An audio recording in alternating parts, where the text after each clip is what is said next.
Dalam kurun waktu 4 tahun, tol Trans Jawa tersambung hingga gerbang tol Probolinggo Timur. Total panjangnya hampir 900 km. Tidak heran apabila optimisme pun mencuat, sebab kini tinggal menuntaskan potongan kecil Pulau Jawa, yaitu tol Probolinggo Banyuwangi atau Probowangi dalam kurun waktu 1 hingga 2 tahun. Jalan tol Probolinggo Banyuwangi atau Probowangi yang ditarget rampung 2020 akan menjadi tol terindah di Indonesia. Membentang 171 km dari barat ke timur, meliuk melewati punggung pegunungan dan tepi-tepi pantai hingga tiba di ujung timur Pulau Jawa. Meski begitu, membangun jalan yang membelah bumi Blambangan Raya tak semudah membalik telapak tangan.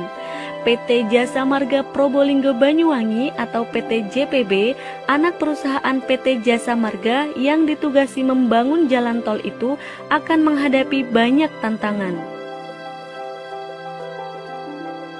Bergerak ke timur selepas Desa Binor di Kecamatan Paiton, Probolinggo, tim konstruksi akan dihadang kaki pegunungan Iyang Argopuro di samping kompleks pembangkit listrik tenaga uap PLTU Paiton. Dulu, kawasan tersebut hanyalah tebing yang bertemu lautan. Kemudian dilakukan ekskavasi secukupnya untuk menyediakan ruang bagi instalasi PLTU dan Jalan Nasional Surabaya Banyuwangi. Selebihnya adalah hutan lebat dan perbukitan cadas.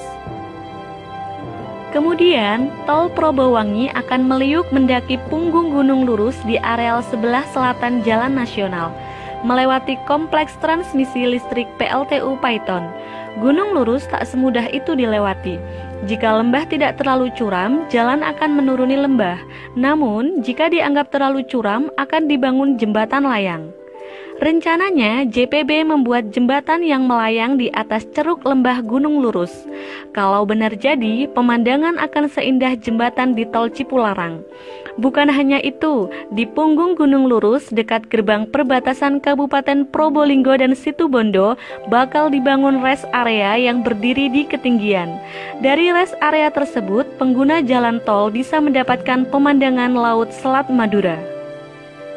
Terus ke utara, jalan tol memasuki tantangan lain, yakni melintasi Gunung Ringgit alias Gunung Putri Tidur di kawasan Pasir Putih, Bungatan, Situbondo. Selepas besuki saja, sudah terlihat leher dan dagu sang Putri Tidur, menjulang tinggi di kejauhan. Pengguna jalan tol bisa menikmati pemandangan sawah di bawah kaki pegunungan dari rest area Melandingan. Hanya terdapat beberapa ratus meter lahan datar antara kaki Gunung Ringgit dan kawasan pesisir Pasir Putih. Itu pun beberapa sudah ditempati jalan nasional. PT JPB akan membuat akses masuk tol di dekat kawasan pantai Pasir Putih dekat Hotel Papin. Diharapkan para pengguna jalan tol yang ingin melepas lelah bisa keluar sejenak menuju kawasan pantai Pasir Putih. Kawasan wisata itu pun bakal tumbuh pesat. Tantangan terberat barangkali adalah selepas Kecamatan Asembagus Situbondo, yakni kawasan Taman Nasional Baluran. Di tengah kawasan Taman Nasional, PT JPB membangun akses tol di dekat Waduk Bajulmati. Pengguna bisa keluar tol dan mampir di kawasan hijau tersebut untuk sekedar melepas lelah. Ke timur lagi, sebuah rest area akan dibangun di dekat kawasan Pantai Watu Dodol, lagi-lagi dengan pemandangan laut yang luar biasa. Setelah melewati kegelapan rimba Baluran, jalan tol akhirnya menemui garis finish di Pelabuhan Ketapang, Banyuwangi. Lagi-lagi, PT JPB harus membangun jalan tol di punggung pegunungan. Di Ketapang, trase jalan tol rencananya melewati kaki Gunung Ijen sekitar 500 meter di barat jalan nasional. Saat ini, area calon jalan tol masih berupa tebing, pepohonan, dan saluran sutet. Namun, jika kita menoleh ke arah timur, pemandangan Selat Bali akan terhampar sempurna tanpa halangan.